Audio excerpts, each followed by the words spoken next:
You're listening to the Mind Manual Podcast, episode 22, How to Feel So You Can Stop Avoiding Your Life.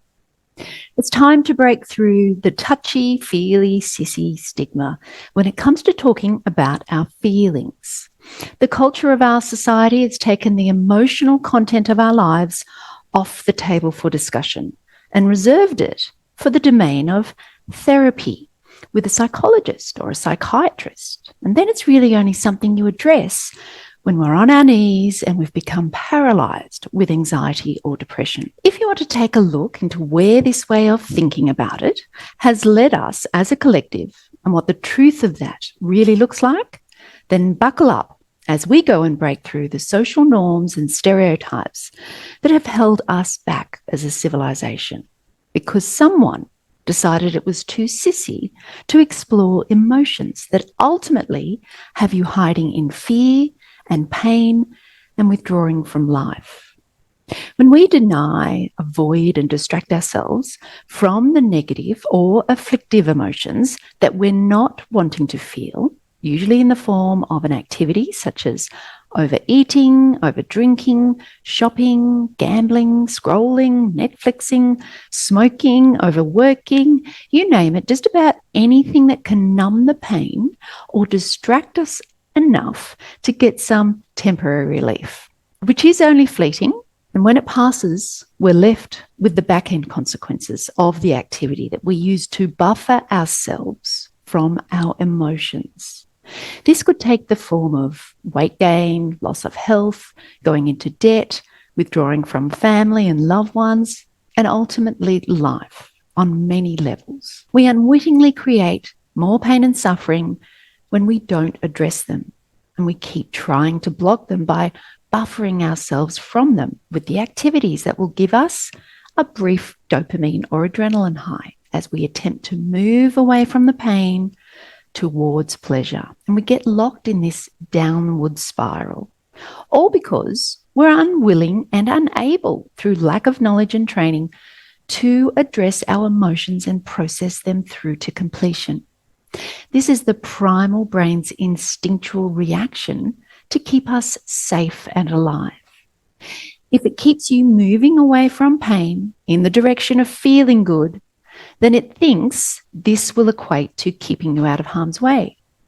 So let's explore what's really going beneath the surface of all this activity.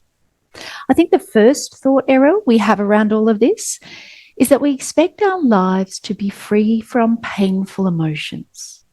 But that's never really going to happen here on Earth. The rules of this game have come pre-installed with the equal and opposite of all things.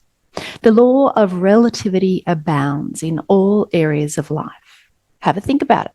We have hot and cold, good and evil, night and day, fat and thin, on and off, rough and smooth, heavy and light, and the list goes on. It's the context we need in order to know one thing from the other, and the same applies to our emotions. We have the equal and opposites showing up in all forms of emotions that we have.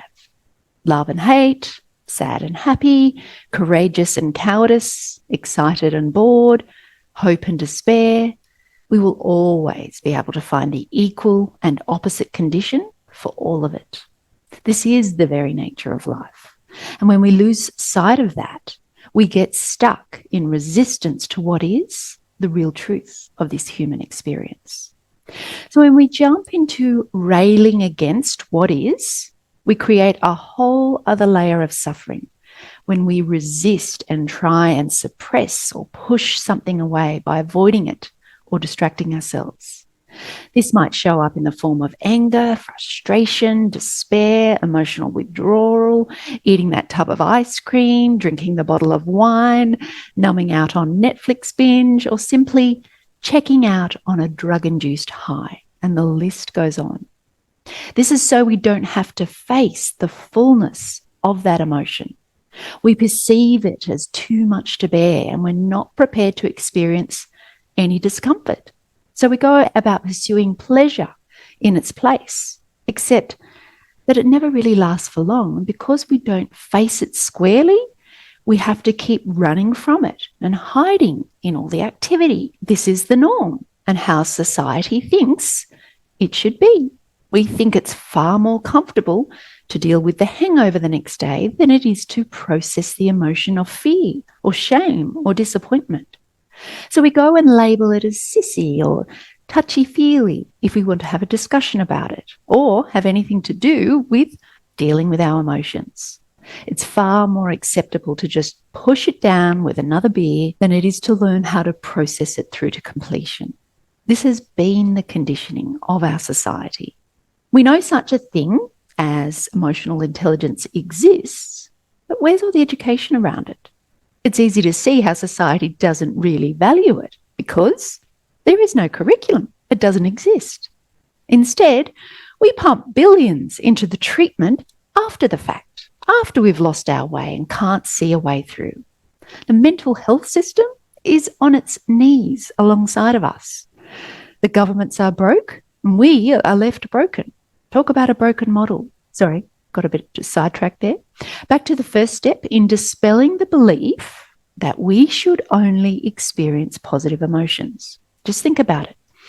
If everyone was always happy all of the time about everything, how would we know we were happy?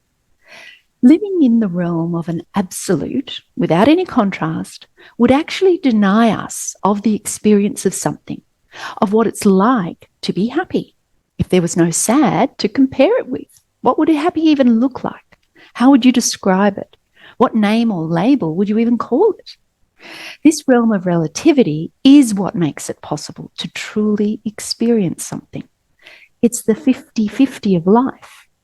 An understanding of the nature of what it means to be human in this world will help tremendously in not automatically thinking that it's all gone so terribly wrong. If we approach the 50-50 nature of life from a mindset of allowance and acceptance for this human condition, instead of being in resistance and rejection to it, we automatically remove a layer of suffering. The second thing we can do with our afflictive emotions, if we want to find a way through it instead of just getting stuck in it, is to look for the opportunity to transform it or even transcend it. It's shown up for a reason. There is a causal relationship with it, and it wouldn't exist if we didn't have a mind or body to perceive or experience it. So if I look for the lesson in it, I can use it as an opportunity to grow and evolve. Nothing ever goes away until it has taught us what we need to know. What we resist persists. This is how we stay stuck in it. Using force to keep it at bay will ensure it stays there within us. That's why it keeps rearing its ugly head when we've finished with the packet of Oreos or we've come down from a shopping high. We haven't yet transformed or transcended it or processed it through to completion. So if I'm angry at my husband because he's not doing what I think he should be doing, or my child is not living the life I think they should be living, or you insert anything that anyone is doing or not doing, I could question myself and ask, why does that disturb me? What is the lesson I need to learn if I want to arrive at a place of peace with what is and maintain a mindset of allowance and acceptance, just as it is? If I don't like feeling this way, what is out of alignment with me? What am I thinking that has created this feeling? And is what I'm thinking even really true? Because most of our thoughts go unexamined and unquestioned, and most of them we just go and make up.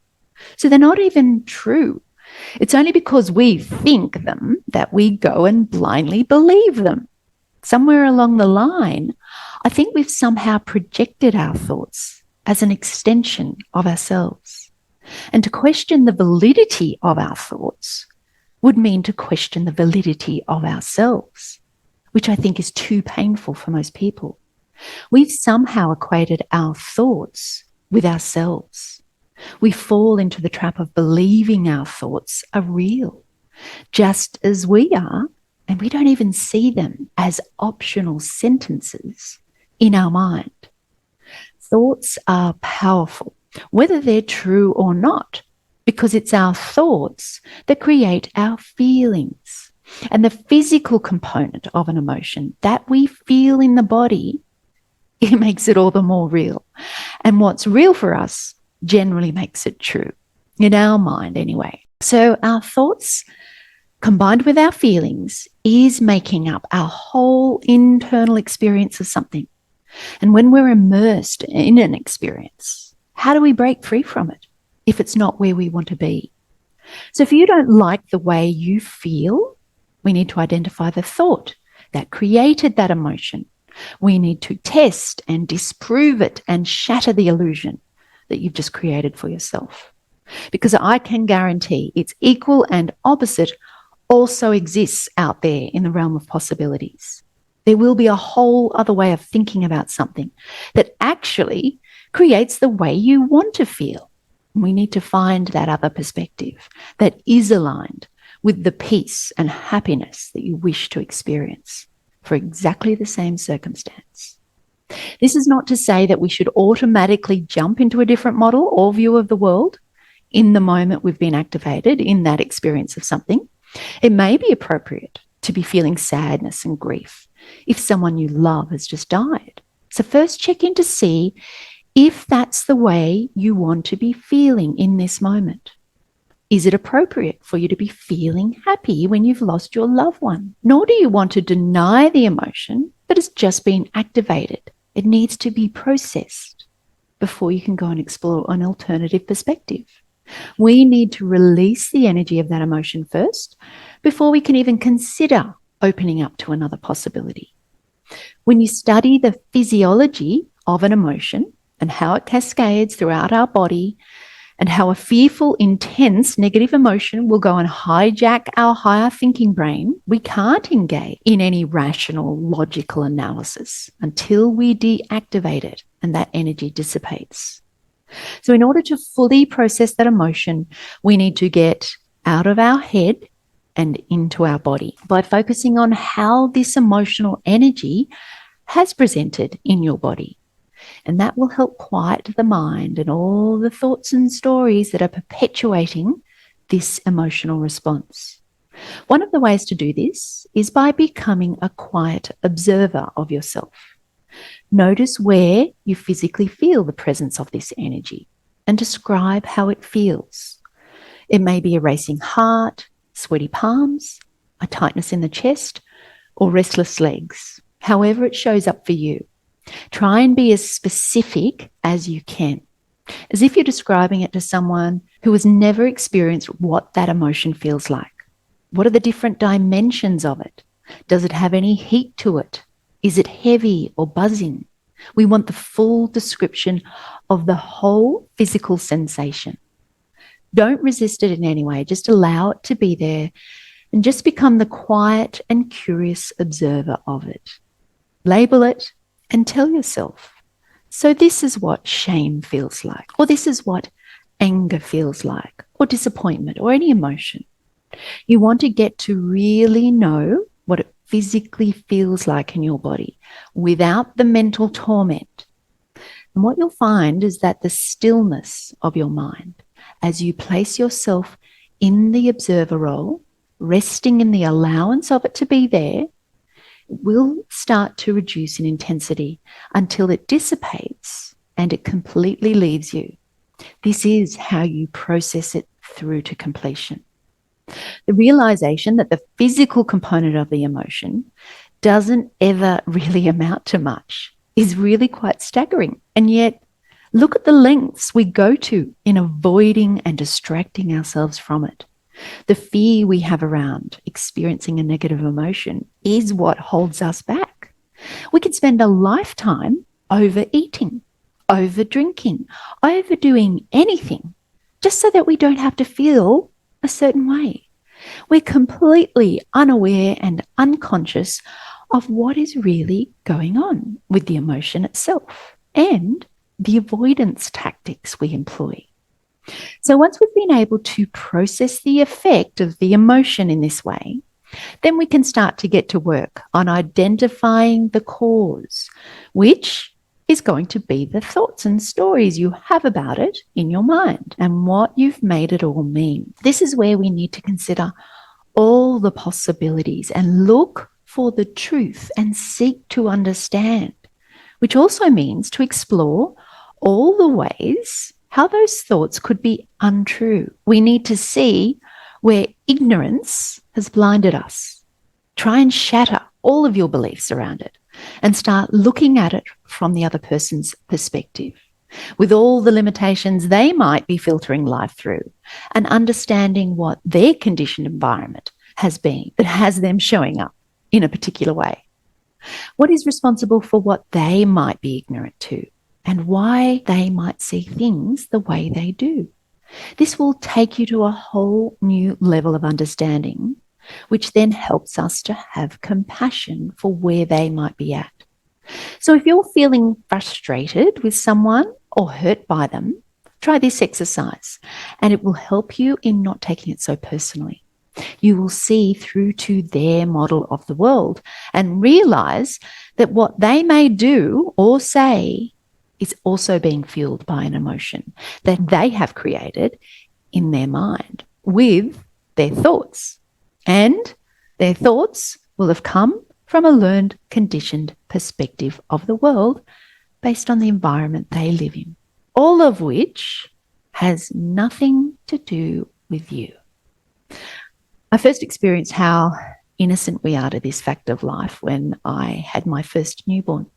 I was in an open ward with all the other mothers, surrounded by all these beautiful babies, completely new and lovable just as they were, each one just as precious as the other. And then the families arrive. I felt like going around to scoop them all up, to save them from the fate of their conditioned lives. They are going to be a byproduct of their environment, and so are we, except most of us are blind to this. We are blind to the way that shapes our thoughts and beliefs and values, which has nothing to do with the other person who might be at the receiving end of what that looks like in their interactions with them.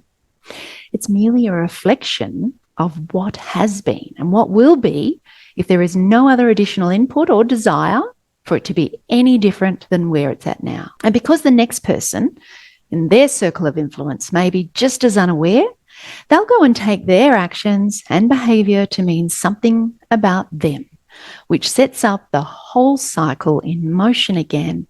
And the flow and effect keeps us trapped in this sphere of pain and suffering that accompanies ignorance or a lack of awareness. And we keep on thinking it's all just happening to us, that it's coming from out there and not in here with us. So while ever we're caught up in this model, we remain a victim to all that is happening out there. We remain lost and out of control in the way that we feel, which will ultimately have us withdrawing from life because it can't be trusted and it has all of the control over the way we feel. The main tool I wanted to teach you from this episode was how to feel and process an emotion through to completion. And in the next episode, I want to go a bit deeper into the origin of our suffering, which will ultimately reveal where your true power lies. I hope this has been helpful. And if you'd like to dive deeper into this work and would like to get coached by me in putting all of this work into practice, meet me over at themindmanual.com, where you can sign up for a 6-month coaching program to learn how to transform trials into triumphs. It's one thing to understand something intellectually, but it's not until we learn how to integrate it into our life that it has any power. Thanks for listening and have a beautiful day.